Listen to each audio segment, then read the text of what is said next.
गांव अंधेरे के किनारे पर बसा था। उनके खेतों के पार, आखिरी चरवाहे गाय के पार जंगल था। कोई आम जंगल नहीं, ये था ककुड़ा। इसका नाम लेते ही हवा ठंडी हो जाती थी। अंधेरा होने के बाद किसी ने यह नाम लेने की हिम्मत नहीं की। ककुड़ा फुसफुसाहट और परछाइयों की जगह थी। ऐसी जगह जहां पेड़ अपनी सांसें रोक लेते थे, जहां सूरज कभी भी जंगल की जमीन तक नहीं पहुंच पाता था। जब से लोगों को याद था, यह हमेशा से ऐसा ही था। कुछ लोग कहते थे कि जंगल भूतों से भरा है।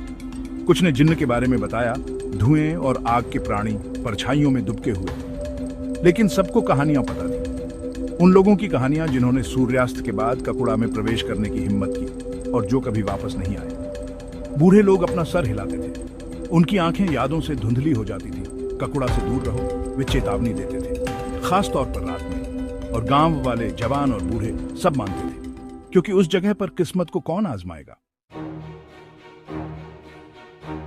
बहुत समय पहले ककुड़ा ऐसा नहीं था। यह हिरणों और पक्षियों के गीतों से भरा हुआ, जीवन से भरपूर जंगल था। गांव वाले वहां लकड़ी इकट्ठा करने, शिकार करने और अपने चेहरे पर सूरज की गर्मी महसूस करने जाते थे। यह उनकी जीवन रेखा थी। फिर राजा आया। वह एक घमंडी आदमी था। राजा, उसे शिकार करना बहुत पसंद था और उसने ककुड़ा को अपने निजी खेल के मैदान के रूप में देखा। वह अपने सैनिकों के साथ अंदर घुस गया। गांव वाले डरे हुए थे। जंगल के बीचों बीच एक साधु ने अपना घर बनाया था। वह एक साधारण जीवन जीता था। प्राचीन पेड़ों के नीचे ध्यान करता था, किसी को कोई नुकसान नहीं पहुंचाता था। राजा और उसके आदमी, उनकी आंखें लालच और शिकार के रोमांच से अंधी हो गई थी, उस पर ठोकर मार दी। उन्होंने उसे शिकार समझ लिया। साधु चिल्लाया, लेकिन सैनिकों ने नहीं सुना, या शायद उन्होंने अनसुना कर दिया। एक तीर चला, तेज और खामोश। इसने साधु के हाथ में छेद कर दिया। वह फिर से चिल्लाया, इस बार दर्द और गुस्से में। जंगल शांत हो गया। राजा चौंक गया। आखिरकार उसने उस कमजोर आदमी को जमीन पर देखा। वह अपने घोड़े से उतर गया। उसका चेहरा पीला पड़ गया। उसने माफी मांगने की कोशिश की, लेकिन तब तक बहुत देर हो चुकी थी। साधु ने अपना अच्छा हाथ उठाया। उसकी आंखें एक भयानक रोशनी से जल रही थीं। तुमने पवित्र भूमि पर अतिक्रमण किया है, वह फुसफुसाया। उसकी आवाज पेड़ों से गूंज रही थी। तुमने निर्दोष खून बहाया है। यह जंगल तुम्हारी जेल होगी। आज के दिन से जो कोई भी आदमी अंधेरा होने के बाद ककुड़ा में प्रवेश करेगा, वह फिर कभी दिन की रोशनी नहीं देखेगा। गांव वाले कहानी अच्छी तरह से जानते थे। यह पीढ़ी दर पीढ़ी चली आ रही थी, एक शिक्षाप्रद कहानी। लेकिन दो जवान लड़कों के लिए यह कहानी सिर्फ एक कहानी से बढ़कर थी। यह एक चुनौती थी। अमन और राकेश सबसे अच्छे दोस्त थे। वे अविभाज्य थे, हमेशा मुसीबत में पड़ते रहते थे। वे गांव के सबसे बड़े संशयवादी भी थे। वे बूढ़ी औरतों की कहानियों, उन अंधविश्वासों का मजाक उड़ाते थे जो उनके बड़ों पर राज करते थे। भूत जैसी कोई चीज नहीं होती, अमन अपनी छाती फुलाते हुए कहता था। और जिन्न, बच्चों को डराने के लिए सिर्फ कहानियां, राकेश अपनी आंखें घुमाते हुए कहता था। इसलिए जब उन्होंने कुछ बड़ों को ककुड़ा के श्राप के बारे में बात करते हुए सुना, तो उन्हें एक मौका दिखाई दिया, उनकी बहादुरी को साबित करने का, एक बार और सभी के लिए फुसफुसाहट को शांत करने का मौका।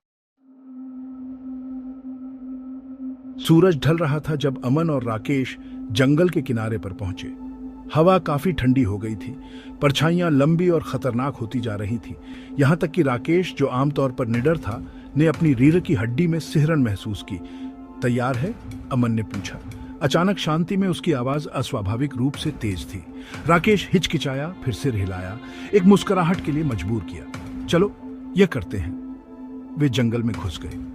ढलते सूरज की रोशनी जल्दी ही घने कैनोपी द्वारा निगल ली गई। गीली मिट्टी और सड़ते पत्तों की गंध से हवा भारी थी। सन्नाटा नर्वस करने वाला था। यह केवल उनके अपने कदमों की आवाज से ही टूट रहा था। जैसे जैसे अंधेरा छाया, जंगल जीवंत हो उठा। पेड़ मानो उन पर दबाव डाल रहे थे। उनकी शाखाएं कंकाल जैसी उंगलियों की तरह उन्हें पकड़ने के लिए पहुंच रही थी।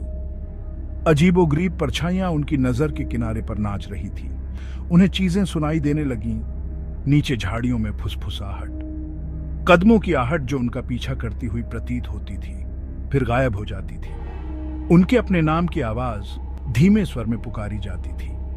फिर राकेश को यह महसूस हुआ, उसके कंधे पर एक ठंडा हाथ। वह घूम गया। उसका दिल उसकी छाती में जोरों से धड़क रहा था। वहां कुछ भी नहीं था, लेकिन वह अभी भी उस ठंडक को महसूस कर सकता था जहां हाथ था। हवा भारी दमनकारी हो गई।